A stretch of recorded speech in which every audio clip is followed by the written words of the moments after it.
All right, let's get into it. If you've ever so much as touched a line of Java code, you've probably heard of Eclipse.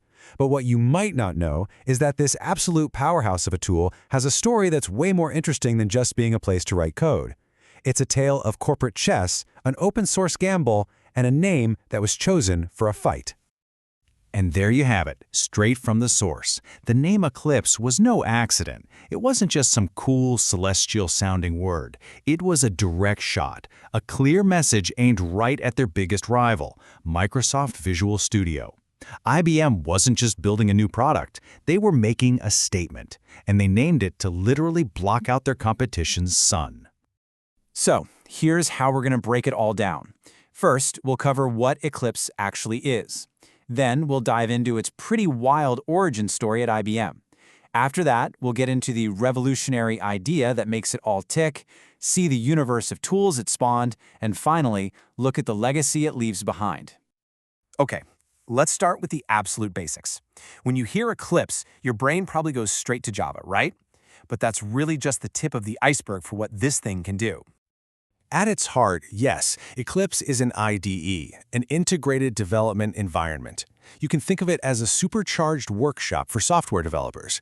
But here's the kicker. Unlike most IDEs back in the day, it wasn't built just for one thing. It was designed from the ground up to be for, well, anything. And that right there is its superpower. Sure, its Java tools are legendary, but Eclipse can handle a mind-boggling number of languages, all thanks to its plugin system. We're talking C++, Python, PHP, even old-school giants like COBOL, and new kids on the block like Rust. Seriously, if a language exists, chances are there's an Eclipse plugin for it. This idea of flexibility is central to its entire story. So, you have this incredibly flexible open-source tool. Where do you think it came from? A scrappy startup? A university project? Nope. It was born inside one of the biggest, most iconic corporations in the world, IBM. You see, Eclipse was built to fix a huge headache. The tool that came before it, called IBM VisualAge, had this one massive flaw. It would lock up all of your project's code inside a single, giant, compressed database. You couldn't just open a file in another editor or use standard command line tools. It was a closed box. So a team inside IBM decided to build its replacement with a totally different, much more open mindset. Now here's where the story takes a massive turn. After building this thing internally, IBM did something pretty radical back in 2001. They gave it away. They released Eclipse as open-source software and formed a group with other big names in tech. A few years later, in 2004, that became the Eclipse Foundation, an independent, nonprofit group to make sure the project belonged to the community, not just one company. And get this, we're not talking about some small side hustle. The estimates are that IBM poured about $40 million into Eclipse before handing it over to the open-source community. That's how serious they were. This was an all-out strategic play to build an industry-wide platform that could go toe-to-toe with Microsoft. So that brings us to the secret sauce, the technical magic that truly defines Eclipse. It's a philosophy you can boil down to just 4 words. Everything is a plugin. That's it. This isn't just a neat feature. It's the bedrock of the whole system. That Java editor you love? It's a plugin. The window that shows your files? A plugin. The debugger? You guessed it, just another plugin. So how does that work? Well, it all starts with this tiny little core, a kernel called Equinox. That's the engine.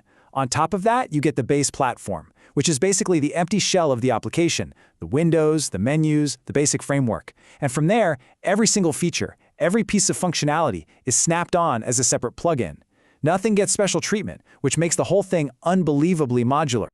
And the payoff for designing it this way is just incredible. It means Eclipse isn't really one single tool. It's more like a set of high-tech Legos for building a whole universe of tools, and some of them aren't even for coding.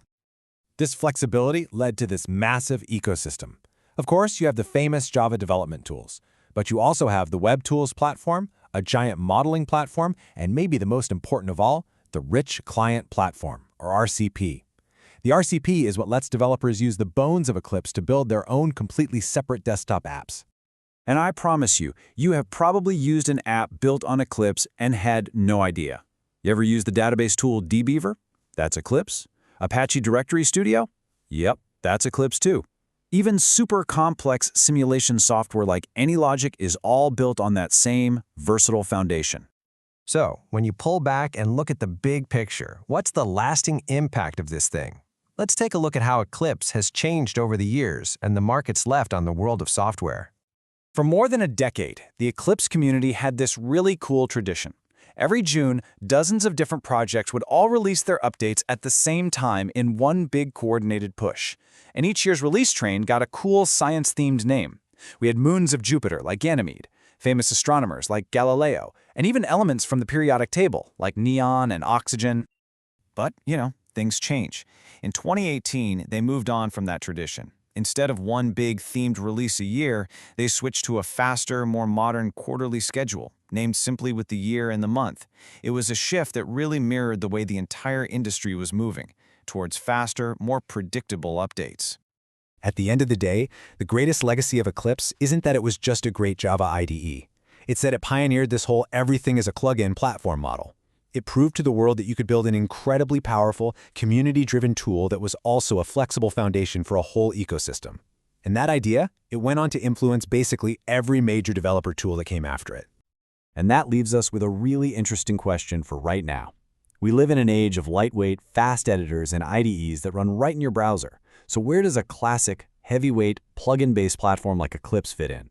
You can see its DNA everywhere in modern software. But what does the future hold for the original platform itself? It's a question that really shows how the world it helped create just keeps on changing.